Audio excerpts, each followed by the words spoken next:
Hello and welcome to the Farming Week, the podcast from Agriland that keeps you up to date with all the latest in Irish agriculture. I'm Charles O'Donnell and I'm joined today by journalists Aisling O'Brien and Rubina Freiberg. Well, in recent days, the weather seems to have definitely picked up, bringing some relief to farmers who have been struggling in several ways because of the conditions, not least those who are unable to get cattle out of sheds and onto grass. But the impact of the spell of bad weather may be felt for some time to come, including on a policy level. Just this week, the European Parliament passed a set of measures to simplify several areas of the Common Agricultural Policy. Aisling, can you tell us more about this? Yeah, Charles. So as we've been reporting on Agriland and here on the podcast in recent weeks, it's all part of proposals brought forward by the EU Commission to cut back on the red tape faced by farmers. And as you said, along with the weather, the move came in response to a wave of farmer protests across the EU ahead of the upcoming European elections. And the Commission wants to carry out a targeted review of several of the good agricultural and environmental conditions. They're called GAIACs. And there are standards which are set down in CAP. And the Commission believes that by looking at these and reviewing these, it would ease what they call the administrative burden on farmers across the EU.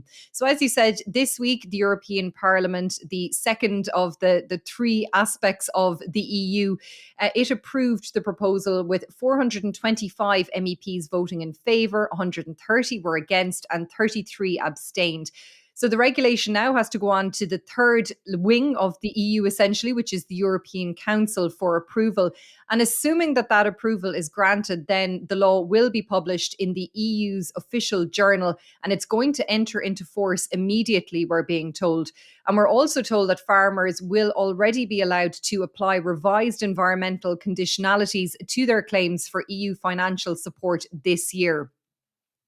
So there are a range of areas covered by this review, Charles, all of which are listed on Agriland. They include fallow land requirements, crop rotation and soil cover in so-called sensitive periods. And there's targeted exemptions as well, which would allow ploughing to restore permanent grassland in Natura 2000 sites in case it's damaged due to predators or invasive species. That could also be possible under GAIAC 9.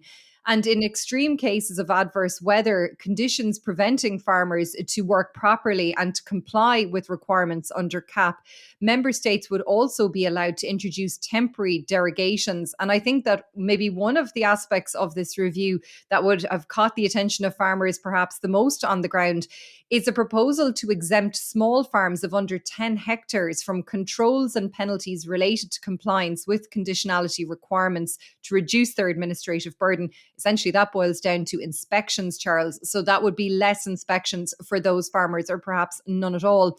And to ensure that EU countries can adapt more frequently when it comes to CAP, because sometimes CAP can be seen as this immovable behemoth in its term and that it can't respond to what's going on the ground.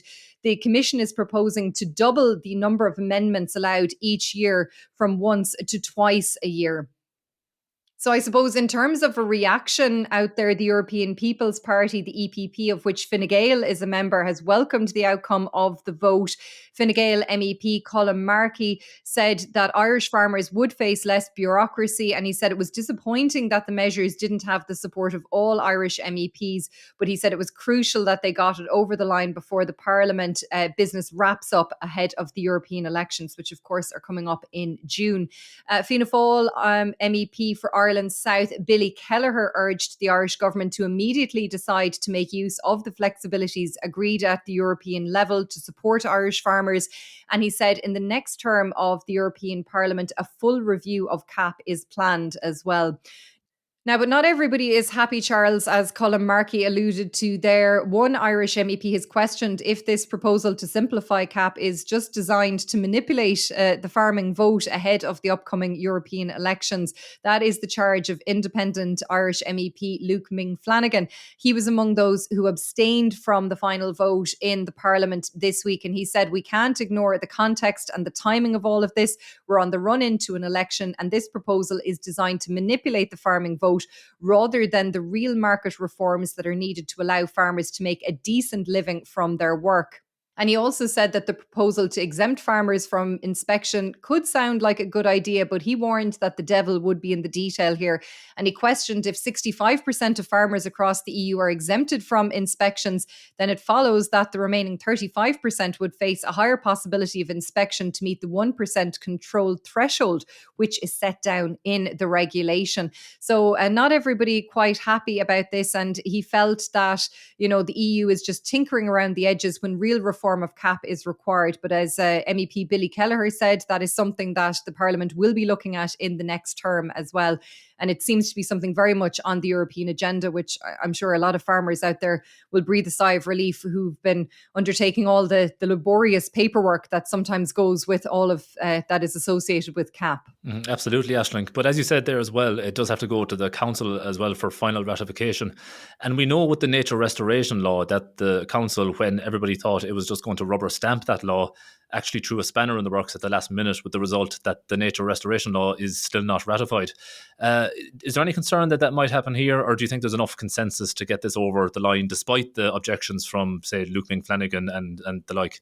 Yeah, it's hard to know, Charles. I suppose the nature restoration law would have been seen as a lot more controversial and maybe a harder sell for the MEPs, and indeed for perhaps the European Council as well. So it will be interesting to see they're taking it. But I imagine there'll be a lot of appetite for this, despite the criticisms coming from the likes of Ming, Flanigan, and also from the organics movement in Europe. They've felt that this perhaps waters down the environmental ambition within CAP, and perhaps that the EU should be looking more at fairness in the food chain and focusing on that in order to boost farmers' incomes. So it will be interesting to see if the council could throw another curveball on this one, but we'll have to wait and see. Now, more locally, Aisling, the Department of Agriculture, Food and the Marine did halt some inspections from April 4th in response to the weather conditions. But I understand that pause has now come to an end and that these inspections are set to proceed as normal now. Yes, Charles. So due to the challenging weather, as you said, Minister for Agriculture Charlie McConalogue had ordered a temporary pause in all non-essential farm inspections until last Monday, April 22nd. Those were inspections, I suppose, that weren't dependent on farmers getting a payment, essentially. And the Department of Agriculture has confirmed to us that given the improvement in weather conditions and ground conditions out there gradually, that these inspections have now resumed since Monday, April 22nd, and they include IDR, of course, tagging and registration inspections, local authority nitrates inspections, Pillar 2 remedial action checks, and then on the veterinary side, certain non-essential inspections that had been paused have now resumed. They include maybe residue sampling and non-urgent discrepancy inspections as well. Now, staying with inspections, farmers also do have the option as well of deferring their board BIA audits because of the weather conditions and the impact on their farm. That had been confirmed as well recently by the chair designate of board BIA, Larry Murren, before the joint Oireachtas Committee on Agriculture. He said that a farmer can defer an audit that might be upcoming if the sheer circumstances that they're faced with on their farm demands it. And he said that board BIA would be very sympathetic to that. So if it is something that you want to avail of, just get in touch with board BIA if you need an audit deferred to allow you to get back on your feet and get some work done around the farm. And also this week, Teagasc told us that almost 300 farmers had contacted its local offices in relation to fodder up to April 19th.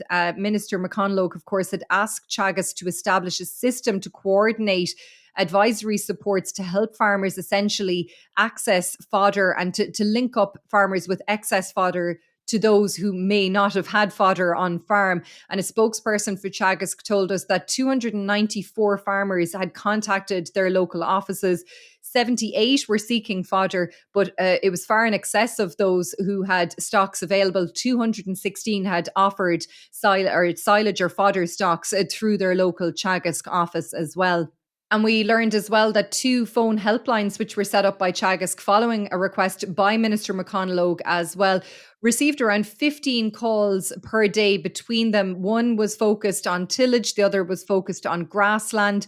And Minister McConlogue gave that statistic in the Dáil this week when he was taking part in a debate on weather-related supports for farmers. And Minister Martin Hayden, Minister of State, of course, at the Department of Agriculture, took part in that debate as well. And he confirmed that the Health and Safety Authority, the HSA, has deferred its farm inspection campaign focused on farm vehicles and machinery until Tuesday, May 7th. So that's the new date for the launch of that campaign, which of course had been deferred due to the poor weather.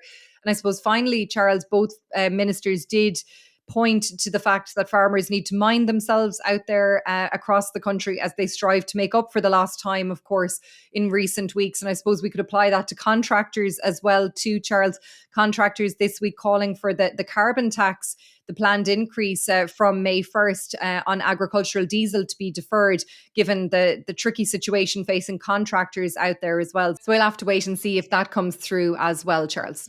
And just, Aisling, while you mentioned tax, according to the Irish Creamery Milk Suppliers Association, or the ICMSA, next month it looks like it could bring important news for farmers that are unregistered for VAT. Can you tell us a bit more about that?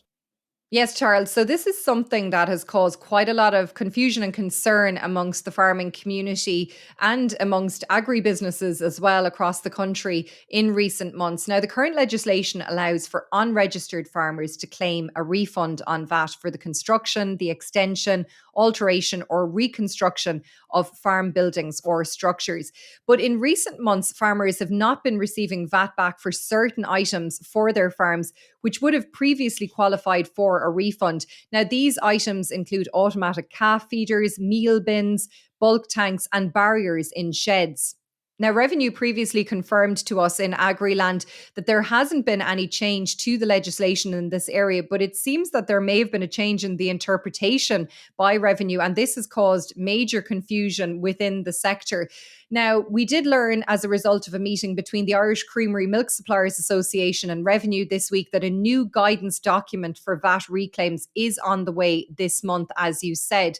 Now, Revenue said that this will be published during the month of May, and the president of the ICMSA, Dennis Drennan, said that continuing uncertainty around this area has to be resolved. But during the meeting, we did get some clarity.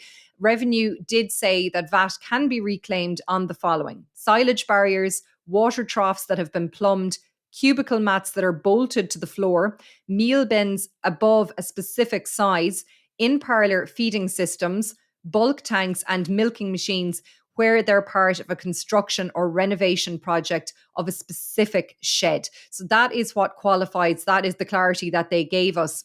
Now, in relation to meal bins, ICMSA has asked Revenue to review the specified size, and it's also asked them to review the exclusion of automatic calf feeders and robotic scrapers. And you know, Charles, they actually invited Revenue out onto a farm to see how important calf feeders and robotic scrapers are to farmers on a daily basis. And I suppose how perhaps maybe if they couldn't claim a VAT refund on certain equipment, it might put them off buying it. So they have, I suppose, invited Revenue out to farm. So it'll be interesting to see if Revenue takes them up on that offer. Now, from Revenue's point of view during this meeting, they also stated how important it was in the processing of any claim that a farmer gives a full and proper explanation for the investment being carried out on farm. So, for example, Revenue stated that the claim for the renovation or construction receipt should be submitted together with the bulk tank receipt. Now, ICMSA did say that that could be a problem because certain projects, bigger projects like that, could go on over a number of years due to cash flow issues on farm. So, look, there has been a lot of confusion and concern about this matter in recent months, Charles. So hopefully that has gone some way to providing reassurance to farmers out there about what they can claim a VAT refund on. And, you know, it is something that is important to farmers out there. Over 35,000 farmers actually availed of VAT reclaims last year, totaling €88 million. So it is very important. It's important to not only farmers, but to agribusinesses out there as well who provide this equipment. And last year, we did hear that because of the confusion that a lot of orders had been cancelled, and that has a knock-on effect right up through the supply chain as well. So we'll wait and see what more detail we get when that booklet comes out in the middle of May. Yeah, we're definitely going to have to keep an eye out for that one, Ashling. But we're going to move on now and talk about land prices. And this week saw the publication of the Agricultural Land Market Review and Outlook Report 2024, a joint publication by the Society of Chartered Surveyors Ireland, or SCSI, and Teagasc. Rubina, you delved into this, and it looks like farmland prices are forecasted to increase by 6% this year. Is that right? Yeah, indeed, Charles. So farmland values are expected to increase by an average of 6% this year. And the report states that this will mainly be due to an expected recovery in milk prices and continuing strong demand from both farmers and investors. And looking at different regions, Leinster is expected to see the smallest increase in land values this year at 4%, while land values are expected to increase by 5% in Connacht and Ulster and a significant 11% in Munster. Now, in terms of rental prices, average prices in Munster are expected to rise by 7%, while in Connacht and Ulster an increase of 6% is forecast. In Leinster, however, average land rental prices are expected to even decrease by 1% this year. But let's take a look at farmland values throughout the country. So the most expensive land is in Waterford, with good quality land on less than 50 acres, fetching an average of €20,000 per acre, while the land with the lowest price is poor quality land in County Mayo, where the average price for holdings over 100 acre is €2,733 per acre. In terms of regions, in Munster, prices for good quality land on holdings under 50 acre range from Waterford's high of €20,000 per acre to €9,500 per acre in Clare, while in Leinster, prices range from Kildare at €16,400 per acre to €11,750 per acre in Offaly. And in Connacht and Ulster, prices for good quality land range from an average price of €13,400 per acre in Donegal to €7,978 per acre in Leitrim. And in the past number of years, Rubina, especially since the abolition of milk quotas, the dairy sector has driven quite a lot of demand for land. Is that still the case in this latest report? Yes, so the report shows that the number one buyer of land in Ireland is a dairy farmer, with 69% of survey respondents reporting dairy as the buyer type, which is followed by tillage, which was reported by 11% of survey respondents. The report also states that dairy farms utilise about 1/4 of grassland area in Ireland and are most prominent in the eastern half of Munster and in the southern parts of Leinster. In terms of the dairy sector's ability to purchase land going forward, the report states that milk prices have already begun to increase early this year, and the report also states that a 10% increase in milk price is forecast for this year. Now, interestingly, Peter Murda, who is the chair of the SCSI's Rural Agency Committee, said that last year, over a third of respondents to the survey expected a significant increase in dairy farmers buying land. However, now 12 months on, that figure has fallen to just 3% of respondents. Now, he also said that while dairy farmers are ranked as the number one buyer, the category other, which he said could also be categorized as investor, constitutes 20% of buyers. Now, he said that this shows that there is clearly interest from buyers in acquiring land for forestry or equine purposes, or individuals with a high net worth seeking to diversify their assets by investing in agricultural land. Thanks, Rubina. And just while we're talking about land prices, that brings us to a small but very interesting story of Monaghan man Brian Corr, who bought an entire 153-hectare farm in Victoria in Australia almost 2 years ago now. He was managing 2 dairy farms in Victoria for an investment group, but jumped at the chance to buy his own place when it came up for sale. Brian now milks 400 cows, but has plans this season to increase to over 500, making good use of leased land. Farming in Australia has given him an interesting perspective on dairy farming and farmland, and you can read all about it in Agriland. But moving on now to something that's a far cry from Australian dairy farms, and that's rural roads and laneways, a unique feature of the Irish landscape. But anyone who lives on or near one of these roads knows that they're often subject to wear and tear. So good news this week, Aisling, that funding has been made available to improve and repair these types of roads. Yeah, this will come as very welcome news to many, many farmers out there and people living in rural Ireland, Charles, who spend their days trying to navigate roads littered with potholes and various defects. So, this is funding under the Local Improvement Scheme, and it provides funding for repairs and improvement works on non public rural roads and laneways. So, this latest round of funding, which totals €40 million, brings the total amount of funding that's been allocated to local authorities under this scheme since it was introduced back in 2017 to almost €170 million. And since that time, the scheme has allocated funding for works on over 4,000 roads and laneways across the country. Now, works under this latest round of funding can be carried out across this year and next year on roads that are not normally maintained by local authorities. And the decision to allow works to be carried out into next year is to offset, I suppose, any delays that may have been caused by the poor weather earlier this year. Now, local authorities are responsible for identifying and prioritising roads, the list, the local improvement scheme list, and they do consult with residents and landowners when they're compiling these lists. And the funding is provided by the Department of Rural and Community Development, and it will be complemented by a local financial contribution from landowners and householders, as well as council resources too. Now, Minister Humphreys has announced an amendment to the criteria of the scheme, Charles. So now only one herd number will be required for a valid application. Up to now, it had been two herd numbers that were needed.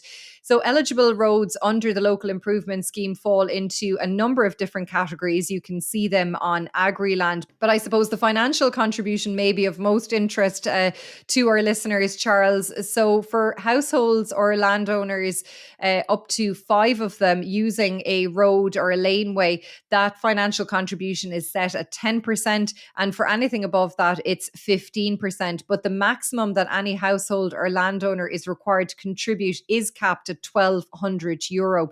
Now, the funding allocated in this latest round, it ranges from around €940,000 in Carlow, Longford and Louth to over €2.5 million for counties like Cork, Donegal and Galway. And of course, look, this is welcome news of, funding of any type to improve roads out there for people who are trying to repair cars that have been damaged by these potholes that turn up on rural roads. It is good news. But of course, people will be aware that there is extensive lists that exist in many counties, including my own here, Charles, of Kerry. And it has been estimated at the current rate, it could take decades to clear the list in this county alone based on the current funding that is made available to the local improvement scheme. So look, it is welcome that there is funding, and not to be negative about it, but there's a lot more to do out there as well. And I'm sure that anybody who'll benefit from this 40 million across the country will be delighted with it. Absolutely, Aisling. And finally this week, Ash, there was big news down your way in the kingdom this week.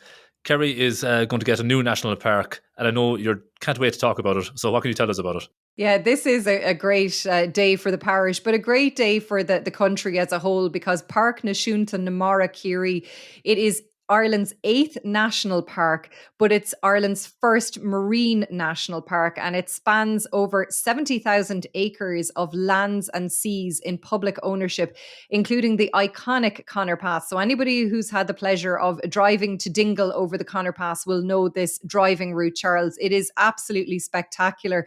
And when the announcement was made on Monday of this week, it was a day that I'd say you just couldn't have written away for it. It was absolutely spectacular. Blue skies for as far as the eye could see. You could see Skellig Michael in the distance, just away from Dingle town as well. It was absolutely resplendent, and it looked fabulous for its debut, because it was formally announced that the park was being designated on that day by Minister of State for Nature Malcolm Noonan and Minister for Housing, Local Government and Heritage Dara O'Brien at an event in Dingle. Of course, Minister O'Brien has responsibility for the National Parks and Wildlife Service. So this new park is going to bring together land which was recently acquired by the NPWS on the Kirkagwina Peninsula, such as the lands on the Connor Pass, the Owenmore River catchment, lands at Mount Brandon and the Sand Dune system and the Inch Peninsula.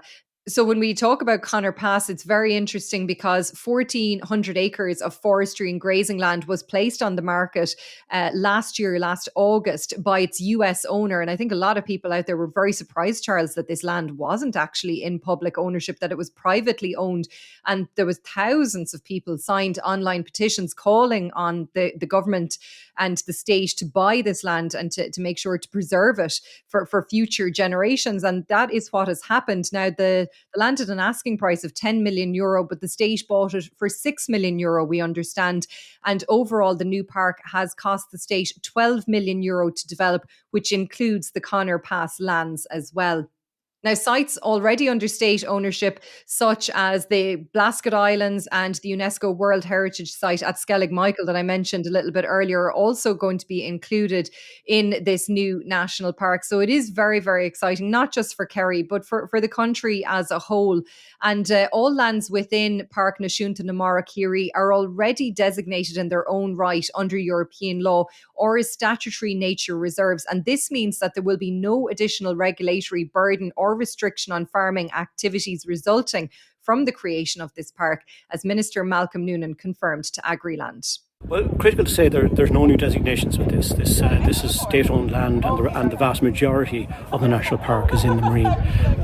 But I do think it's critically important, and MPWS does this quite well, working with landowners, working with farmers who are grazing animals through farm plan schemes and other mechanisms to ensure that there are supports there if they want to get involved in schemes. So anything that farmers would like to do, they have to be done on a voluntary basis. So there you go, Charles. Minister Malcolm Noonan confirming that farming will continue as before, despite the designation of this new national park. And the NPWS is going to be developing a management plan for this park and for the existing 7 park locations across the country as well. And what of farmers? Well, I can tell you that I think they're very open to this new national park and the potential that it can offer in the peninsula. But of course, that will all be dependent on consultation with farmers along the way. And Tommy Reedy has 40 organic Dexter cattle along with a conventional sheep flock on the Kirkagwina Peninsula in West Kerry. And he has an out farm which is located actually right adjacent to the new national park. And he told us that he had been involved with the NPWS previously on a conservation scheme to do with the natterjack toad. And he said it was a very positive experience. And he believes that the new national park could be a very positive development for farmers in the region, particularly for younger farmers, and to look at the issue of succession, because it could provide diversification options maybe for agri-tourism for these farmers as well. And given the importance of tourism to the local economy on the Dingle Peninsula and the importance of farming as well, it'll be interesting to see how these could be combined. And here's some of what he had to say on that to Agriland. The farmers are the custodians of the land, and if the farmers aren't able to do it for whatever reason, then it won't be done. I mean, the state obviously have purchased this area of land now, and they're interested in making sure that it is preserved from a biodiversity point of view. But you know that will also impact the farmers around. So everything will have to be done in consultation with the farming community.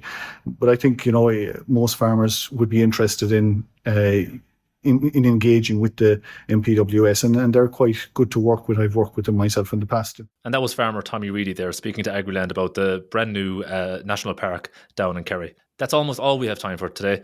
But just before we go, this is the final podcast for our producer Dara Whelan, who is moving on to pastures new. The Farming Week will of course continue, but we have to say a huge thank you to Dara for being so instrumental in helping us bring the Farming Week to you over, I suppose, the bones of nearly 2 years now, Aisling, would it be? Yeah, so the Farming Week kicked off back in August 2022, I believe. And Dara has been integral, Charles, to the show before that and since. And it's always been such a pleasure to work with Dara. And I know I speak for everybody who's been involved in this podcast over that time. To thank him for his professionalism, his patience, his good humour. He's trying to get us to wrap up. The listeners can't see it, but I'm going to persist anyway, Charles, because I'm sure you will agree that Dara is a pleasure to work with week in, week out. And we wish him all the very, very best for the future. And he better not cut this out. We will listen back. Absolutely, Aisling, very well said. But that is all we have time for now. Please don't forget to rate, review and follow The Farming Week on Spotify, Apple Podcasts or wherever you get your podcasts. We'd love if you could spare some time to give us 5 5 stars and share the Farming Week with anyone you think might be interested. From Aisling, Rubina and myself, have a great weekend.